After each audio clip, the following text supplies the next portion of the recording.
How much do you need to save up to be able to be a serious home buyer in 2025? And how do you save that money while you're also trying to reduce your debt? It's a question I hear a lot. And there is a little discussed technique where you're able to do both at the same time. And there are even ways to buy when you've got small savings and big debts. Yes, even student loans. Let's get into it. How to Buy a Home educates, protects, and connects first-time homebuyers to qualified vetted realtors in their area. Whether you're looking for DIY information or step-by-step guidance, How to Buy a Home is the #1 resource for first-time homebuyers. Welcome to the show, my How to Buy a Homies. And I'd like to welcome back our longtime listeners, and of course, a big hello to any of you How to Buy a Home newbies out there.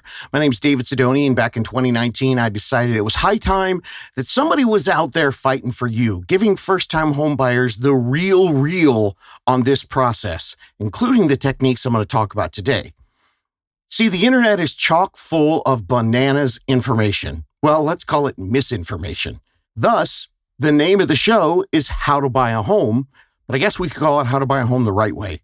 Because if you believe what you read out there, it seems like, especially right now, there just is pretty much no way that any normal person can buy a home, especially if you've got a pile of debt and small savings. But you know what? That information ain't right. And I got to tell you, the inspiration for this episode, it came from the last episode. It was an interview I did a little while ago with Rosie. She's the single mom with 2 jobs who had a bankruptcy in 2019. And yeah, when she talked to me in the interview, she was talking from the new home that she had purchased in May of 2025. Now, in that interview with Rosie, we learned a lot of the things that she'd read on the internet. Like the internet says that it takes 7 years after a bankruptcy to buy a home. Nope. And the internet says that a bad appraisal, especially a really low one, that's going to kill your deal. Nope, not her. And the internet says that you need a big down payment and no debt. No, negative, nope, no. So if you haven't listened to the last episode with Rosie, put that one on your playlist. It's so inspirational. I'm seriously thinking about getting WWRD bracelets for all the homies. What would Rosie do? Rosie learned some lessons that made her dream come true. And the big questions she had were, well, okay, how much money do I need to save for a down payment? And what do I do if I've got that debt while I'm trying to save up to buy a home? And she got the right support from the right people with the right answers, proper answers. Because the facts have been so distorted online that I swear this garbage misinformation, it's a gigantic reason that more renters are thinking that they have no options and they get stuck renting years longer than they need to. And this has been an epidemic recently. For the last 10, 15 years, the average age of the first-time homebuyer has been 32, 33 years old. 3 years ago, it popped up to 36. Last year, it popped up to 38. This year, the data's in so far, and so far, the average age of the first-time homebuyer in 2025 is 41 years old. That means if someone graduates college at 22 years old and moves out, that's 19 years of renting. I gotta tell you, that just seriously tears me up inside. That just bums me out to no end. I am so sad that people have gotten the wrong information from a greedy industry who's basically being lazy and expecting you to do all the work. And when you go out to look for answers, you're not getting the right information. And one of the things I understand right now is that it's scary. 2025 has difficulties. Trying to find anything affordable, it just doesn't seem like it can happen. And that's why we've got the age popping all the way up to 41. Did I mention that's just blowing my mind and actually tearing me up inside? I really want people to understand that they can do this earlier so they don't have to pay the rent at the same time. And not only is the age bumping all the way up to a ridiculous 41 years old, but we're seeing current numbers of first-time home buyers actually attempting to buy a home at their lowest numbers in history. I get it. It's harder than it's been in the past. And unfortunately, you're going to find out in the next couple of weeks when I give you guys the predictions for the rest of the year that there's not going to be something incredibly easy coming anytime soon. But there is an easy path to do it in a normal market. This is a normal market. Real estate goes in cycles. This is not impossible. It's a regular cycle where buyers have bought for years and years and years. But when it becomes more difficult, All it takes is one piece of misinformation for the people out there to decide not to explore their options. And I hate to see people stuck in a rent rut they don't have to be stuck in. The truth about your ability to buy a home is not what you read and not what your parents or your relatives tell you. Things have changed, and we're going to talk about a 2025 strategy. You have options, and today we're going to get into those techniques. So let me start with some facts and data to illustrate how wrong the misinformation out there is. NerdWallet had a recent survey that discovered that 62% of Americans think that they need a 20% down payment to buy a home. Absolutely 100% false. The average first-time home buyer down payment over the past 12 months is 8%. And over the years that I've been doing this, it falls somewhere between 6 and 9%. And what I have to tell people about that number is actually higher than what we see boots on the ground every single day, because that includes the people who got a gift, an inheritance, some parental help, and then they end up using a larger down payment. The real number, where I can't find statistics that show it anywhere, the real number is, what do people use as down payment when they're buying on their own with no help, no extra money? The real number that's important for you to know is a number that we know every day by helping first-time homebuyers all across the country. People who buy without any help, their average is lower than that 8%.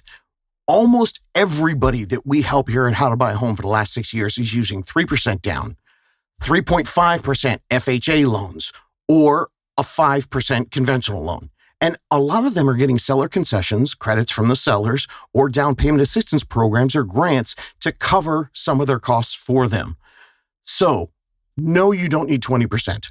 Believe the tens of thousands of people over the last 6 years that have been doing it right here. And the next bogus myth that I see online is that student loans and or credit card debt means that you're not able to get a home loan. Now, this one also is 100% false.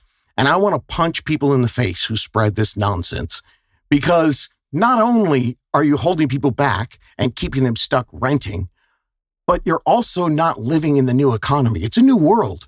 The sooner that adults can start using their rent payment by putting it into a growing asset and turning it into a mortgage, ironically, that's the sooner they can get out of debt. Yet if you go and research this online, you're told the exact opposite, which actually prolongs your financial burdens because it's not utilizing your money in the most effective way. So the first lesson is debt is not a deterrent. It's not a full stop.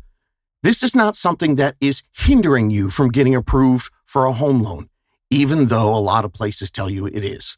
And look, I know where the misinformation comes from, and I understand why people believe it, because there's general basic logic to the argument that you should reduce all your debt so you can buy a home.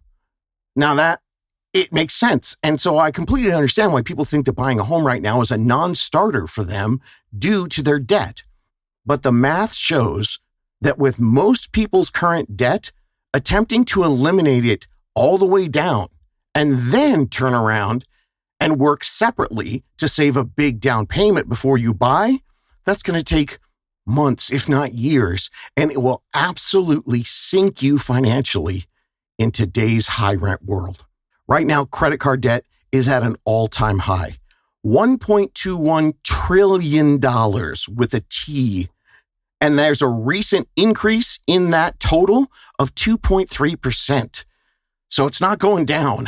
The average credit card debt per person is $6,000 to $7,000 in the US and $9,000 to $11,000 per household. And according to Equifax, the average complete debt for people who rent, now that's including their credit cards, their auto loans, their student loans, and their other personal loans, that's approximately $23,066. So yeah, if you believe what you find online and you think that you need to eliminate all $23,000 in debt before you get a home loan, and then you got to save up for your down payment, well, of course you might think that buying a home is way, way, way down the line. That's more of a 2, 3, 5-year project for most people. And I know that right now, some of you listening, you've got student loans in the hundreds of thousands of dollars, and you're thinking, dude, I would kill for $23,000 in total debt. Good news, don't be afraid, because we've had quite a few medical doctors, other doctorates, other professionals who have $100,000, $200,000, $300,000 in student loans, and they're interviewed on this podcast after they got approved for a home loan, and now they're homeowners. So let me start the details of this conversation with the only person that you can truly trust when it comes to finding out how to get a loan approval to buy a home in today's market. It's my favorite trusted resource in real estate, my buddy, Math. Okay, first thing my BFF Math is telling me is that, yes, most of you, truly most of you, only need 3 to 8% of the purchase price of the home that you're looking for to cover your down payment and your closing costs. That's what the true statistics tell us, despite what your uncle who's a stock market bro tries to tell you. That's the real math on how much you need to save up. And for some of you, it could be even less than that. If you've got a 0 down payment option and get some seller credits or a down payment assistance program. And the next thing that my pal Math tells me is that the banks who are looking to lend you money on home loans have a very specific formula, especially when it comes to debt. Most people freak out about their total debt owed, their gross total debt. Yeah, the repeat wordplay there was intended. When it comes to the banks, your total debt doesn't mean jack cheese to them. Nobody loaning you money for a home loan cares about the total of your debt. They only care about the minimum monthly payment obligations that you have on your debts.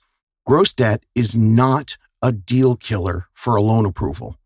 All they look at is the monthly income versus your monthly minimum payments. That's called debt to income, or DTI. So before I get into how you calculate your own debt to income, your DTI, here's an example of how banks calculate your debt when they're approving you for a home loan. And I'm telling you this because some people don't even think about researching a home loan approval because they've got giant student loan debts. So let's say you have a $100,000 student loan debt. Scary, right? But the payment is $400. Well, the bank doesn't care if it's a total of $100,000 complete total gross debt. All they're looking at is the $400 against your monthly DTI. To them, it's simply $400 a month against your ability to pay a monthly mortgage. Now, conversely, if you've got only a $33,000 car loan, but that's got an $800 a month payment, yeah, the total debt, it's way smaller. It's a third of the total debt of your student loan.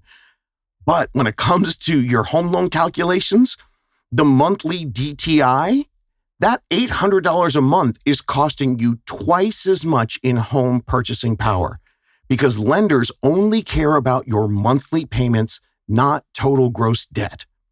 So let's see what else my trusted resource Math has to say about the DTI calculations, which is the formula that the banks are going to use to approve you for a home loan.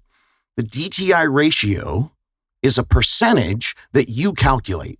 All you do is you add up your monthly minimum debt payments, and then you divide that by your gross monthly income, your gross income, the number before taxes.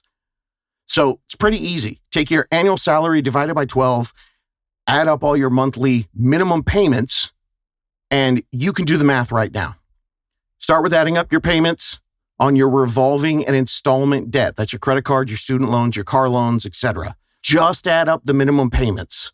And keep in mind, these are your debts. This doesn't include your utilities, your food, your fuel, or other living expenses. Okay, now you've got your minimum monthly debt payments. So now you add to that your rent, and then you're going to divide that by your monthly gross before taxes income. That gives you your DTI ratio right now. It's a percentage. So take a look at it. Where are you today? Are you at 25%, 35%? Maybe you're 45, or maybe you're 65 or 70%. Here's the math for getting a home loan. If you're below 46%, then you actually have room to grow above your rent payment, and you can get approved for more than what you're paying in rent. 46% is the magic number. That's the average maximum that most first-time home buyers get when they're going for a loan approval. So if you're looking to buy a home, a 46% DTI is calculated by taking out your rent and putting in the total of the new mortgage payment, plus your recurring minimum monthly debt payments. Okay, hang with me because I want to make sure you understand everything is calculated first before we get into the techniques on how to save and reduce your debt at the same time. Now that you've got the 46%, you know how to do the formula. When you work with a professional real estate support team, they can help you with the hypothetical math. You could be 3 months, 6 months, a year, or even 2 years before you think you've got enough savings when you're going to be ready to buy. And they're going to help you to understand exactly how much of a home loan that you qualify with the current debt that you have. You work with them to find a hypothetical price on the type of home that you'd like to buy. You work out the potential mortgage payment for that home. And then, just like you did a moment ago, you simply substitute your rent for the mortgage payment to get your own DTI and see if you hypothetically qualify for a home loan in the range that you want to buy. Now, you might be asking yourself, dude, why so much hypothetical? Well, it's something I've said in the show before. The biggest mistake that I see made by first-time home buyers every single year, and the most easily correctable mistake, if you've got the right experienced team showing you how to fix it, is that people don't get these true numbers early. And instead, they just decide to put their nose to the grindstone and just blindly save and reduce debt with no specific numbers, no goals, no targets, and no plan.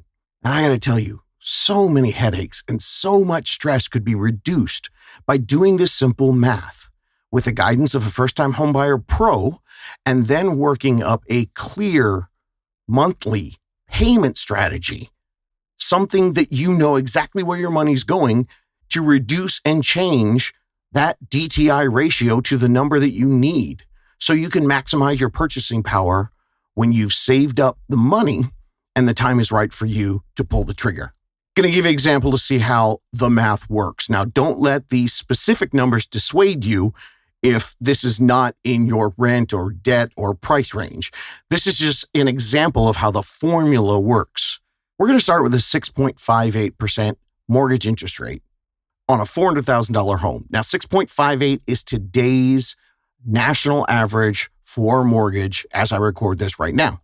Most of you out there are going to be able to do much better than this if you're using Unicorn Lender, and you're going to get a way cheaper rate. But for argument's sake, I'm going to use this high national average. So on a $400,000 home at 6.58% with 5% down, that's going to cost you $2,835 for your monthly payment. Now that includes your principal, your interest, your taxes, and your insurance. So that's going to be right around a $2,800 a month payment. And if you make $72,000 a year, that comes out to $6,000 a month before taxes. So if you had zero debts, you divide $2,800 by 6,000, and that gets you right at the 46%. So as long as you don't take on any more debt, if that was your specific situation, you should be able to get a loan approval on a $400,000 home. Okay, but let's see how debts affect things. What if you did have that $33,000 car loan at $800 a month?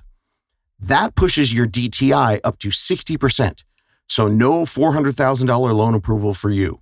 You'd have to subtract the $800 from the car payment off of the mortgage payment, which means now you're only approved for a $2,000 a month mortgage payment in order for you to keep your DTI at 46%. And in this scenario, a $2,000 a month mortgage payment means now you can only afford a $270,000 home. While meanwhile, if you've got that $100,000 giant student loan debt, but it's only costing you $400 a month, you would actually qualify for a home loan approval for $330,000, a full $60,000 more in home, even though you're sitting there with $66,000 more in gross debt.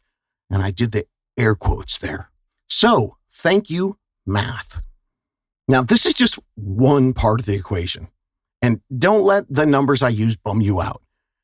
you can get a much better payment with a much better interest rate. And that's going to be determined by your credit score. And we also used a low 5% down payment, and you can reduce your monthly payment if you put more money down.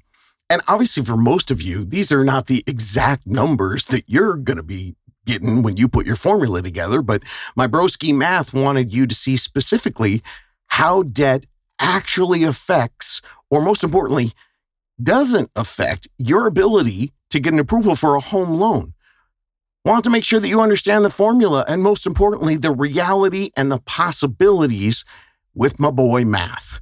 And if you are really on a mission for becoming a homeowner, there's a million things you can do to look more loan approvable to all the lending institutions out there. I've seen several buyers that listen to the show and they decide to sell a car because it buys them $100,000 more in loan approval.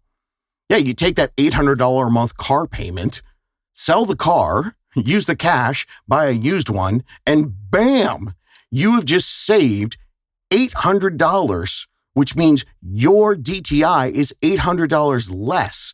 And the super cool thing about that is if you do that, let's say 6 months before you're actually ready to buy a home, well, now you got 6 months of $800 extra dollars.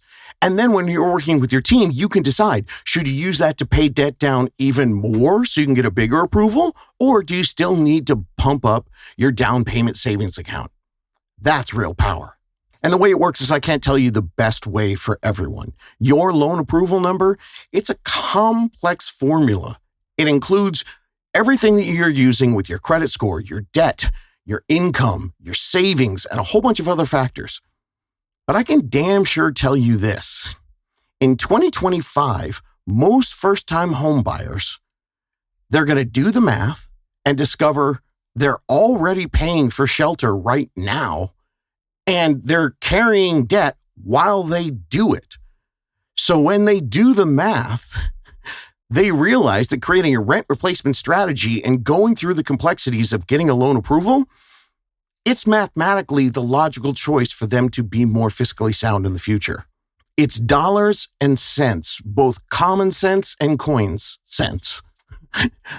I'm telling you that trying to pay off all your debt and saving up for your down payment, it's archaic, it's dinosaur, it's old school, and it's going to take you, I say months, most of you is probably going to take years. And that's a lot of rent working against you and your financial freedom. In today's world, all debt is not bad debt. Don't believe what you read. Yes, some debt is bad debt, and you shouldn't live a life full of debt. But let's face it, most of us have debt. And some of the debt isn't bad debt, it's manageable debt. And you can use this formula to leverage your monthly income to create the best long-term financial gains for you and your family while you're still carrying some debt, just like you're doing right now. You already pay that huge amount in rent and it's not working for you. So let's substitute it. Manageable debt can be, managed, right? And it moves you closer to your own front door, not further away. So the moral of the story is don't let a big debt number hold you back from at least taking a look at your plan. You don't have to do anything right away. You can just find out where you are and then work a plan that you might not use for a couple of years. Debt is not the death blow that you have been told about. I've been shouting this in a microphone for 6 years.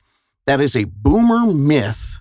It's a trap disguised as responsible and logical wisdom. And I know a lot of you out there are saying, damn, Sidoni, everything I've been taught about debt holding me back from owning a home. Are you telling me that's wrong?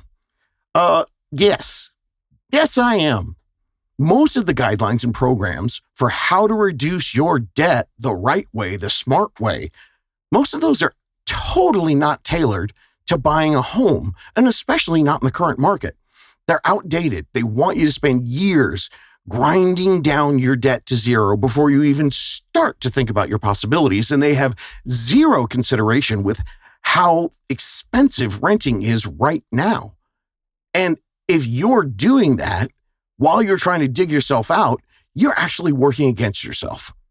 But the really exciting thing about taking a more sophisticated approach to your planning is that when you run all the factors, the credit score, the debt, the savings, the income, and more, you're going to discover you have so many options for home loan approvals that you've never dreamed of.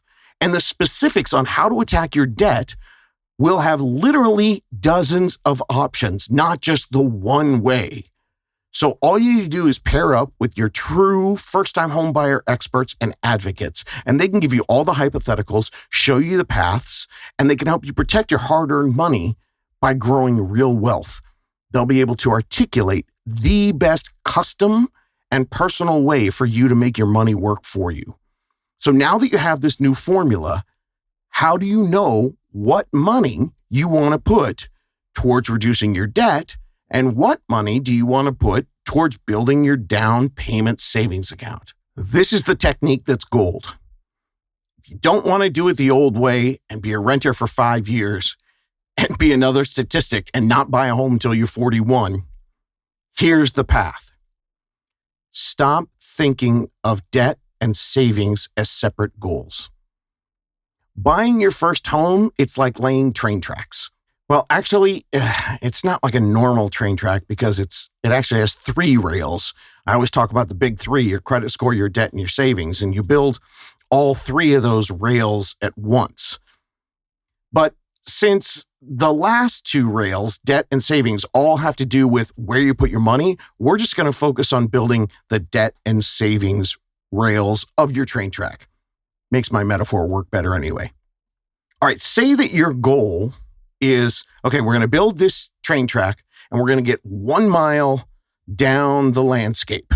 You're at the train station and you see a mile ahead and you want a functional track a mile ahead because that's when you're going to be ready to buy. If you follow these old techniques, most people, they're building 1 rail at a time. So they're working 6 months on debt to build that 1 rail, and then they go all the way back to the beginning, and they do 6 months on saving to build that mile-long track. But here's the reality. When you're working that sequential plan, one at a time, the housing market is constantly changing. Not to mention, your life may change too. In the housing market, prices shift. Interest rates jump up and down. Loan programs and down payment assistance deals, they appear and then they vanish. And you might get a partner. You might leave a partner. You could get married. You could get pregnant. Maybe you marry somebody who's already got kids, or you get a promotion or a job transfer, which means, hey, now you've got a chance to live somewhere else. If suddenly when those things happen, whether in the market or in your life, and you see an opportunity, you need a completed track. And maybe you're 7/8 of a mile all the way down from your goal. But you've only got 1 track built. You've only got 1 rail. You're stuck. You can't make any moves. The smarter move is to build both rails at the same time. We call it here building a parallel path. Here at How to Buy a Home, we've been talking about parallel paths for years. Debt and savings, working in balance, moving forward together, month after month. That's how you stay adaptable. That's how you're ready to pounce when the market tilts in your favor. You're not standing back at the train yard. You're already halfway down the track when life says go. Work the parallel paths building, always seeking a balance with your extra money at the end of each month. It also is more inspirational. You don't feel like you're just head down grinding away at 1 track thinking, God, this is taking forever, and then I have to go back and I have to do this all over again. It's not about working harder. It's about working smarter. 1 track, 2 rails, both moving forward, both ready to react. And if you haven't heard about this saving technique, and if you've never heard anybody talk about this, well, there's a reason why so few realtors and lenders talk about this. Because it takes time, and it takes planning, and it takes expertise. 71% of realtors didn't sell a single home in 2024. Do you think that they're investing years coaching up first-time home buyers? No, they need to get paid. They want you to show up ready to buy so they can shove you into whatever deal is the closest and the fastest so they can finally get a paycheck. They would rather that you do all this on your own and then swoop in and then they go, hey, perfect, let's go home shopping. Well, meanwhile, you're about to make the biggest purchase of your entire life with the same amount of financial prep that people put into picking a new cell phone or a new couch, because you're doing it on your own and you're not getting the guidance. And I know maybe a lot of you haven't heard about this before, because building your track this way is counterculture. I know what the norm is, or the norm that you've been led to believe is the only way to do this correctly.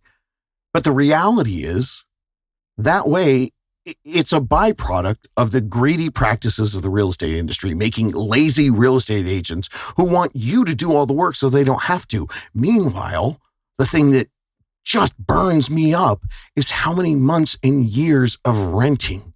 But meanwhile, the thing that just burns me up is how many months and well, look at the data.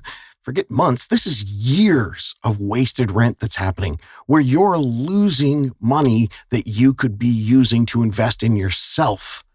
Planning solo and sequential, it's the norm out there, but it's a trap. This isn't about hustling harder. It's about preparing multiple pieces simultaneously. This is about getting your ducks in a row. Notice that's plural, not duck. Ducks. Simultaneous, not sequentially building. And this isn't risky. This isn't reckless. You're not buying anything. You're just building towards something. And this movement isn't socialism or fantasy. This is a practical rebellion, figuring out how to survive and thrive in a new world economy. You need a more realistic path in today's market, where savings and debt run together towards a goal, instead of that outdated binary ideal where you do one and then you do the other. You know, people say, hey, you got to stay renting until you're debt free. Then you could start thinking about it. And the cool thing is you're going to gain confidence while you build your parallel rails, because you're going to be connected with the advocates who are world-class engineers guiding you in your dual rail construction. And as you build, here's what else they're doing. They're watching the market. They're keeping an eye on interest rates. They're monitoring seller behavior. And they're keeping an eye on all the shifts. So while your money and wisdom are growing together, they're keeping an eye out and they can spot opportunities for you. I'm not here to sell some sort of dream. I'm here to make sure that everybody finds their dream in the actual time frame they should. This is a practical rebellion in today's economy. And if you want proof that it works, cool, don't take my word for it. Episode 186, that's the doctor with $300,000 in student loans who became a homeowner because he focused on his payment load, not the big giant debt number.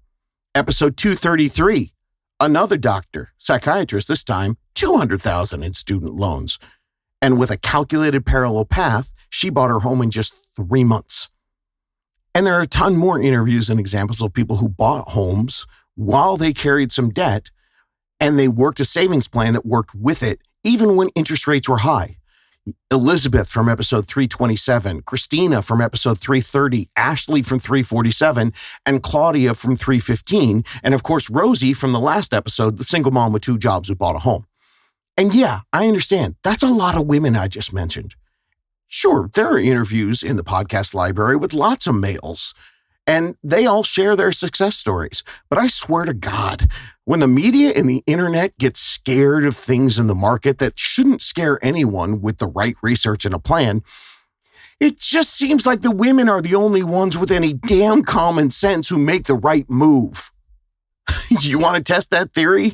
Don't, because I have 20 years of data. Look, I'm not here to pump up the BS Bitcoin theories. I'm here to run a revolution for the people that want out of the rent trap. And yeah, I bring a lot of inspiration and motivation.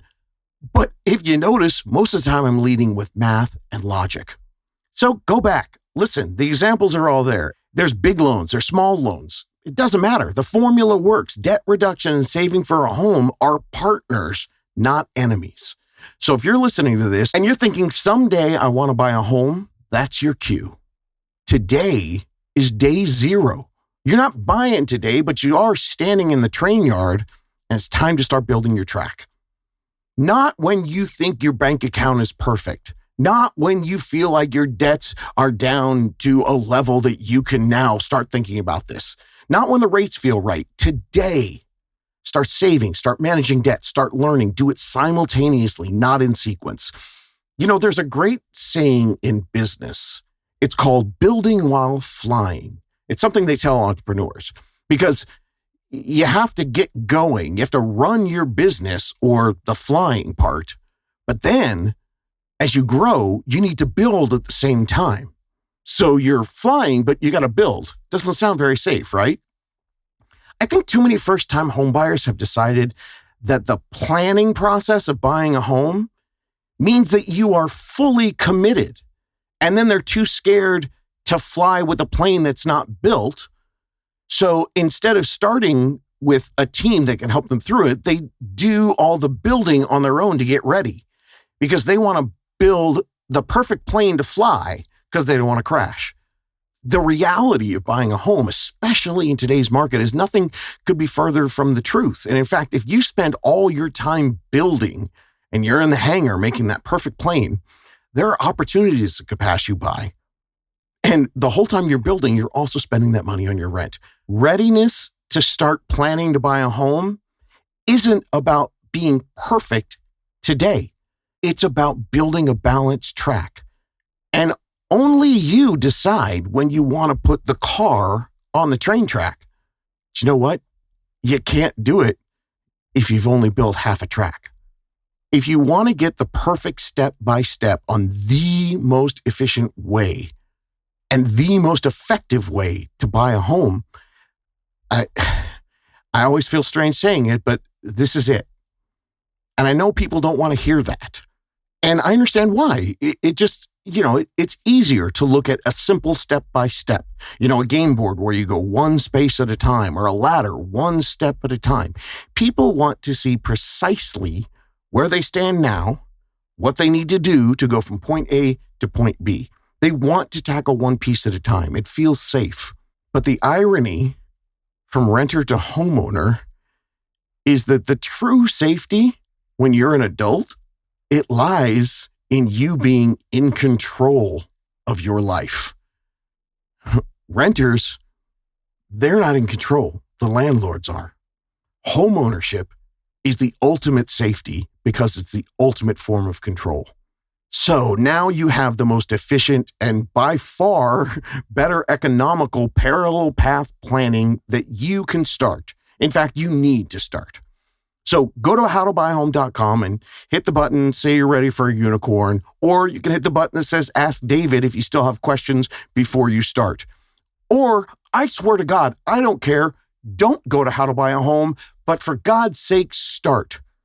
Because if you're renting right now, that rut, that trap, it's going to cost you money unless you start building a train track that's ready for you to put a car on there and make the move. And we've been doing it 6 years here. The revolution is happening. And the early adopters and innovators, they have found a better way to do this. And you know what? You can too. You can do this. Looking for more DIY education or your own personal step-by-step guidance through the home buying journey? Since 2019, How to Buy a Home has been the #1 resource for first-time home buyers. So visit howtobuyahome.com to get started.